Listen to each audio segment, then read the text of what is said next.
Hero 30 Baptiste is finally into the live version of the game on consoles and PC. Everybody can try him out now, but also coming along with it is the humongous patch that changes like 20 odd things in the game. We're going to rapid fire go through all of the changes, especially noting specific areas where Blizzard has clarified how some of these new interactions will be playing out, or things that we've found over the course of the few weeks playing on the PTR and testing it ourselves. First things first though, Baptiste will not be alive for competitive play until 2 weeks from now. Blizzard likes to give a big buffer period to try to save the health of ranked when a new hero comes out. One might argue that more could be done in this regard, but in any case, you'll have to stick to quick play and the arcade to test out Baptiste before you can start grinding out your Baptiste main account. Now, onto the massive patch notes that came through. Beam type damage reduced by 20% when hitting armor. This isn't a flat nerf, because in the case of a character like Winston, his primary fire used to go down by 50%, I believe. Now it's only going down by 20, so Winston's damage up against armor gets a big buff. A lot of these characters will be neutral though. Zarya and Sim a bit complicated. At different charge rates, it either has a null effect or a slightly negative effect, but also damage over time effects no longer mitigated by armor. Blizzard now gave us a list of things to keep an eye on, as they now ignore the armor damage reduction effects. Ana's primary fire, Ashe's dynamite. This is probably the biggest winner, but Mei again gets a buff here. Another character who ideally would be an anti-GOATS character. DPS Moira, Biotic Orb. Not too bad going up against Brigitte now, I would say, as Moira Orb is one of the few things that can get past her barrier reliably. Only problem is D.Va is a thing and eats the orbs even easier when you toss them at the enemy, but something to think about. Now, damage boost effects are now applied when a projectile is fired rather than when it hits a target. Now, I originally said that this is a big buff to a character like Junkrat because his projectiles hang in air for a while and they even linger on the ground, meaning that if Mercy amps him as he shoots, then changes to beam heal on a teammate, you're gaining more effects than you otherwise would. Whereas on the previous patch, you would have needed to keep the damage amp on the Junkrat as the nades exploded or directly hit the enemy. Now I would say you can sneak in an extra interaction in there, allowing Mercy to get a bit of a efficiency boost and more value overall. However, I did see on Twitter, and I apologize, I wish I remember who I saw say this, it was a renowned Mercy player. This change would hurt interactions like a Reinhardt pin, where you would have needed to kind of unintuitively apply the damage amp as the Rein started the pin rather than when it makes contact. I think that makes more sense in that case, at least to me anyway, because it's not like he's shooting it out of a gun. He's doing a physical thing. But in my opinion, Mercy mostly is damage amping a DPS, not Reinhardt. I personally would take this trade, but there may be more complicated interactions that go under the radar with how this changes up. But I'd say it's a buff. Next up is the knockback changes, which a lot of you were pretty skeptical when I said this is a GOATS buff. Trust me, it is. Granted, we're buffing all knockbacks across the board, at least in their consistency. The only problem is, in my opinion, a lot of the other knockbacks like Ashe, Junkrat, and Pharah felt to me anyway that they always got a reliable knockback, although now it will also work on flying characters like D.Va especially, who was the bane of DPS heroes before Brigitte was even a thing.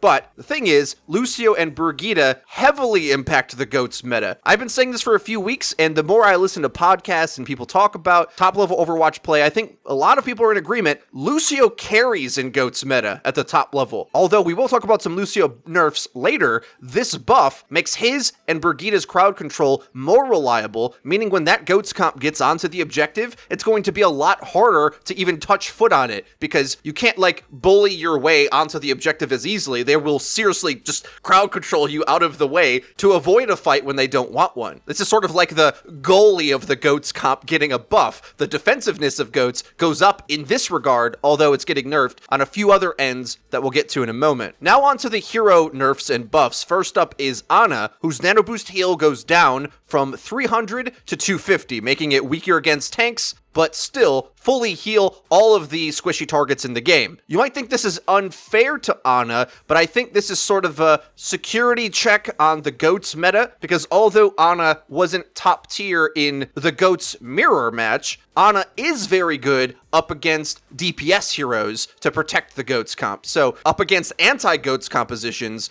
Ana often would get swapped in to be more durable than Zenyatta and have some of her own threats, including the Sleep Dart, which is really big, going up against characters like Wrecking Ball #1, and many others as well, Sombra especially. But here, with Nano Boost healing a bit less on tanks, they're trying to push the value outside of tank comps to get you to use it with DPS instead more often. Next up, Doomfist cooldowns got reduced. We made a whole video on this one. It increases his efficiency, but also will mean he'll be doing more damage and gaining more shields during the fight. Faster ult charge, everything. And especially with the way that Doomfist's abilities roll into each other, you feel like you can be far more active in the fight rather than stranded on an island with nothing to do and no cooldowns to use as often. That's a very big deal, but probably even the bigger buff was the quote-unquote bug Doomfist has had since his last nerf, where heroes weren't getting pulled in when he used Seismic Slam appropriately. Well, now that's changed. This is a massive deal, meaning that his slam is back to its old glory days, at least in this respect, making it a lot easier to do the multiple combinations of your abilities together using the slam to initiate and set up for combos. I'm hoping Doom's back because it could start to push us towards a DPS-centered meta, not just GOATs, where like Doom, Sombra, even Ana start to get played a bit more. Jury's still out on that. Hanzo gets a buff, increasing his sonic arrow radius from 7 to 9 meters. I don't remember anything from math class except maybe this. A radius is from the center of the circle to one edge, and the diameter would be the whole way across. So actually, the full diameter is going from 14 to 18 meters. So pretty much you shoot this in the middle of the map, you got a Widow ult in that area. Necessary buff because I think Ashe was starting to overshadow the mighty Hanzo for range damage dealer dominance. This one will give him a big gain in the information game, whereas I think Ashe does more damage to tanks, is a bit more reliable, even if she doesn't always have the one-shot kill unless she's getting damage boosted. Junkrat gets a buff and a nerf. He was going to get a super buff, which I was just blown away that they even attempted the 140 damage value. Made a whole video on that. That would have definitely made GOATs dead all the time, in my opinion,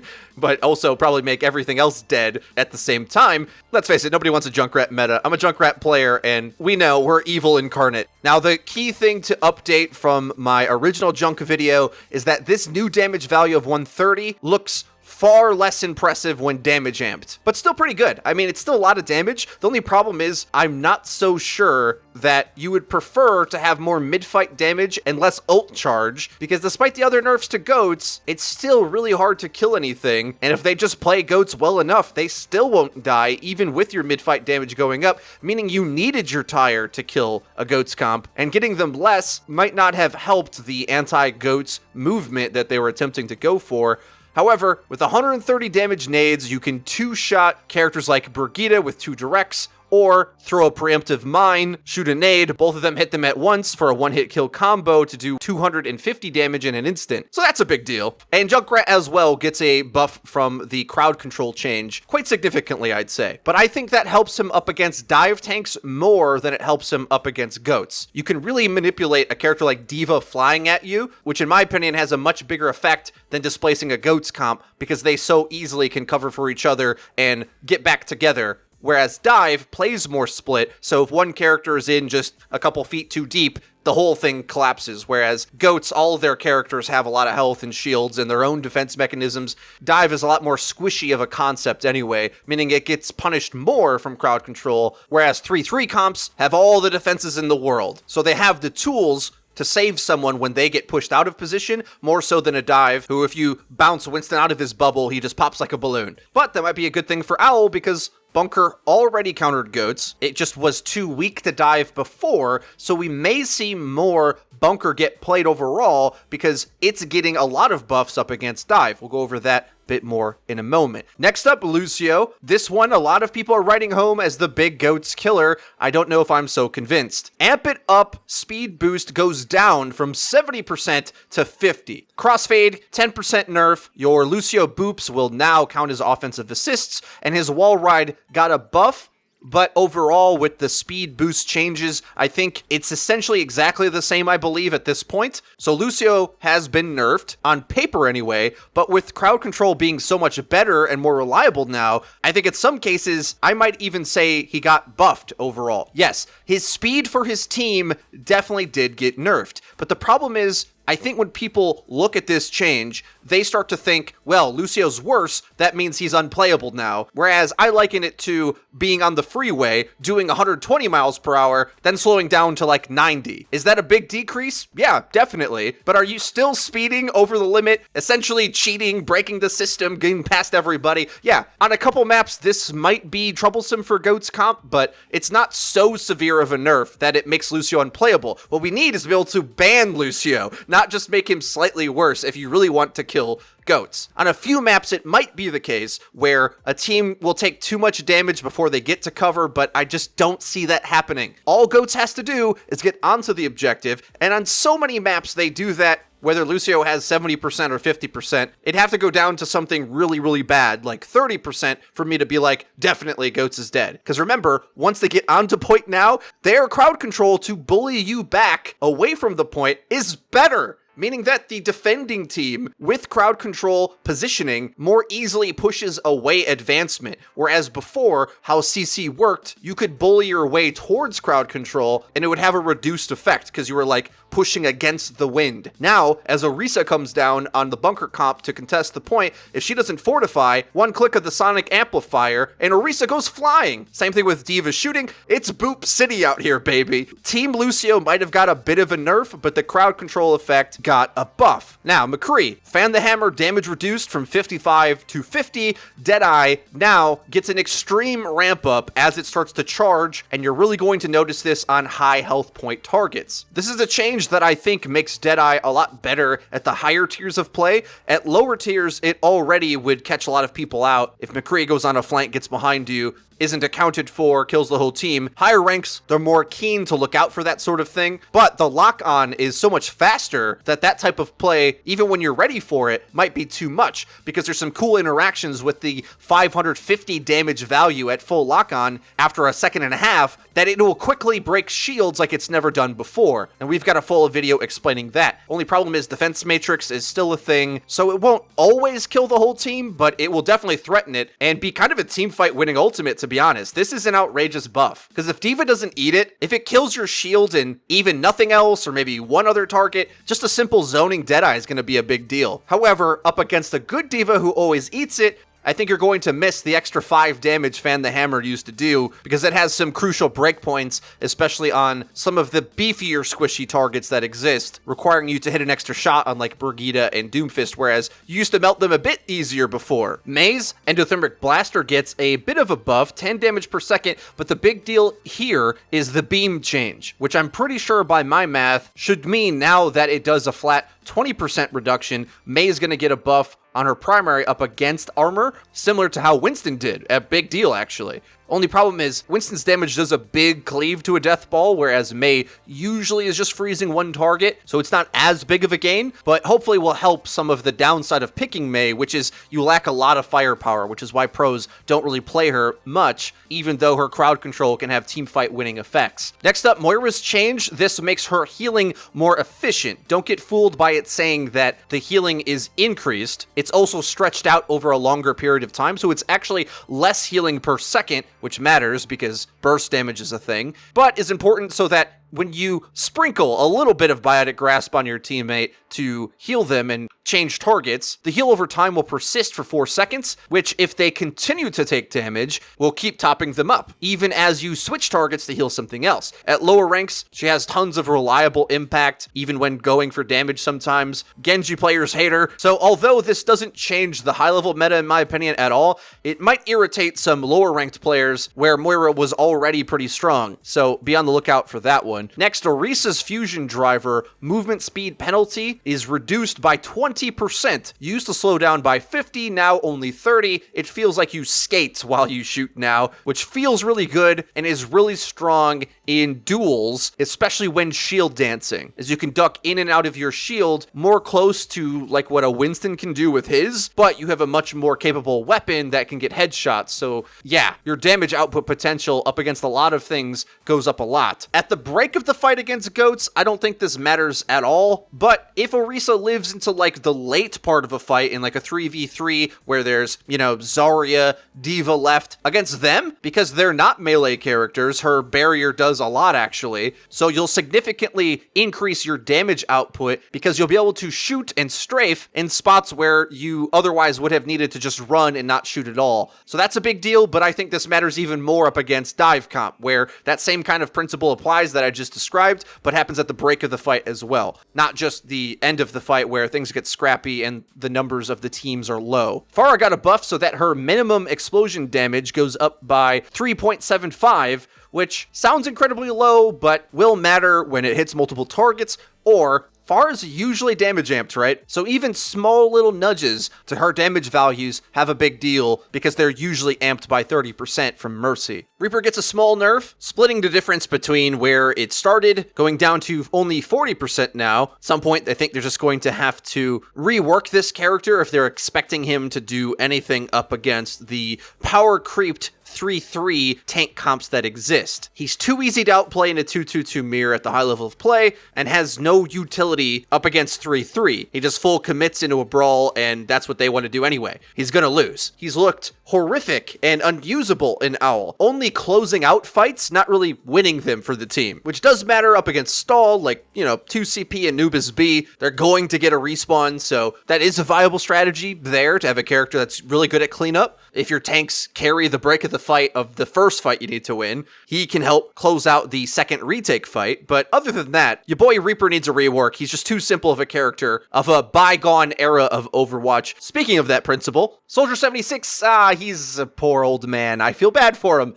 A lot of feel-good changes. When sprinting, there's a shorter delay from when you can shoot. His damage goes up from 19 to 20. The only problem is there's so much defense in the game right now at the top of the meta, and they're also lurking behind that. There's some incredible offensive characters lurking around the corner.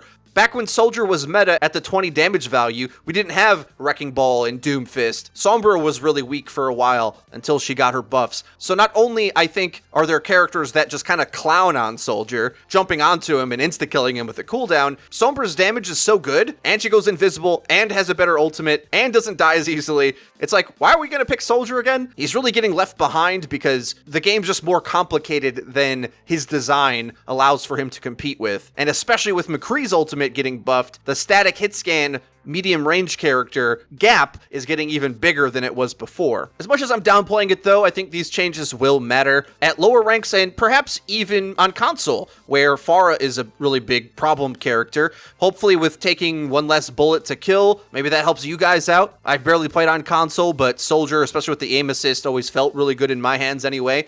Let us know how that pans out, because we don't play on the platform. Next, Sombra got a efficiency buff. There's a better visual indicator when something's been hacked, which is really great for your teammates, especially at a lot of the ranks where Sombra is just too difficult to coordinate or play, really. And also, I would say this health pack hack increase does a lot for matchmaking as well, where Sombra's that type of character that can sort of play a solitaire game, which also can kind of lose the entire team games at lower ranks when that's not done well. But now that you more easily can hack health packs, getting some key ones controlled will really benefit characters like Dive Tanks, Tracer, all the mobility characters really, who can jump back to those packs and get use out of them, allowing for some of those deathmatch-esque comps to be more playable at lower ranks. High-level play, I think this does help improve the likelihood that lower healing comps can get played. Next, Symmetra's Photon Projector now ramps up 20% faster. I would have really loved this buff a patch ago, because now they have done this twice, meaning that overall, the Photon Projector's been buffed up 40% since the rework, and I would get hyped for this to mean a big deal up against Goats, but I actually think there's better strategies that exist to counter Goats already.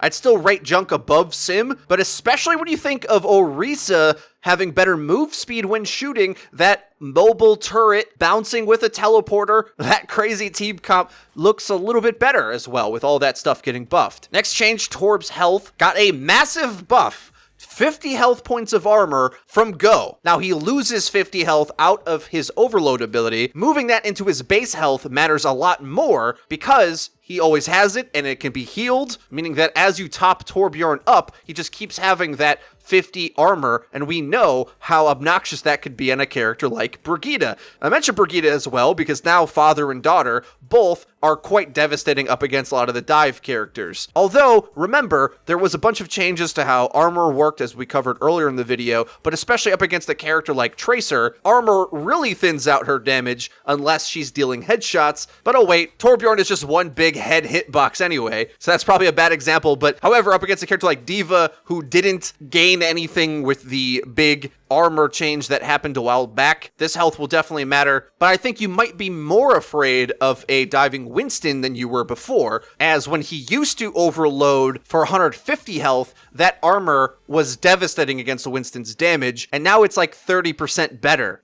So that whole interaction goes into the scientist's favor a bit more than Torb. Widowmaker's Infrasight now cancels on death, meaning that you have to stay alive for your team to still get the benefit of it, but it also reveals enemy health bars, which helps at lower ranks, doesn't do much at higher levels of play though. So overall, I think this is a net nerf, as you're going to be kind of scared actually to peek with it, because if you peek and die, you just lose the whole ult. Whereas even if that happened prior to that, well, your teammates might be able to make a big play with the information of having wall hacks, but now there's more stress on you as the Widow player to go big or go home. Next, Wrecking Ball's Adaptive Shield no longer cancels in roll mode, meaning that you can keep your momentum and movement speed while you're trying to line up that big Adaptive Shield, which is the make or break ability for Wrecking Ball play. I saw a lot of you guys really optimistic about this change. I don't think it affects too much though, but is a nice quality of life change for sure for the character. It'll make it easier, more reliable to reach that big power spike, but for players who already reliably got this shield value high, I don't think are going to see a massive boon in output. As the shields are definitely great, don't get me wrong, but most of his value goes from offensive plays. Anyway, the tanking's just sort of a bonus that stops him from feeding.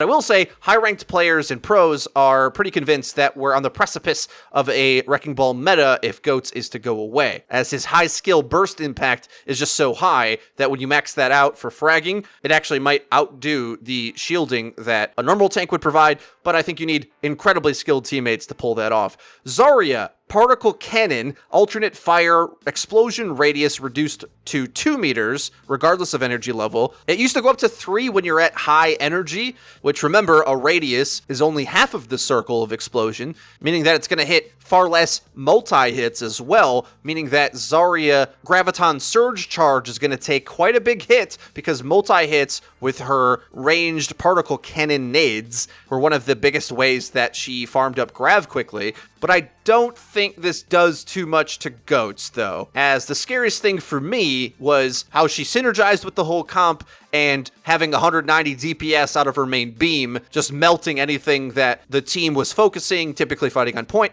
And in the big armor shuffle that came with this patch, I don't think her beam weapon got enough of a hit at high charge. You definitely will notice that it's harder to land ranged hits on squishies if you're used to having that high charge, very forgiving splash radius. But again, get onto the objective, rush down the stallers, just play GOATS forehead. Zarya is still a strong character in that comp. And to last change, Zenyatta's Orb of Destruction gets a buff to compensate for the small nerf his Orb of Discord gets, meaning that his own personal damage will deal as much as it used to a discorded target, have no change mathematically that way, but the team overall will be doing less damage to a discorded target. The only problem is 5% is such a low number. I don't know, if one of you guys is like a mathematician out there, can figure out every interaction in the game, I can't find a single breakpoint where I'm like, this changes the interaction or the time to kill or the number of shots it takes for this character to kill this character,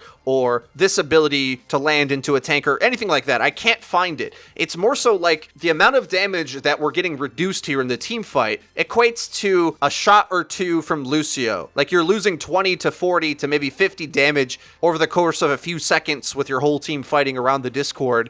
And that will add up over time, over the course of multiple team fights. It means especially Zenyatta Goats won't get their ultimates as fast, I guess, by a bit. I'm stretching here.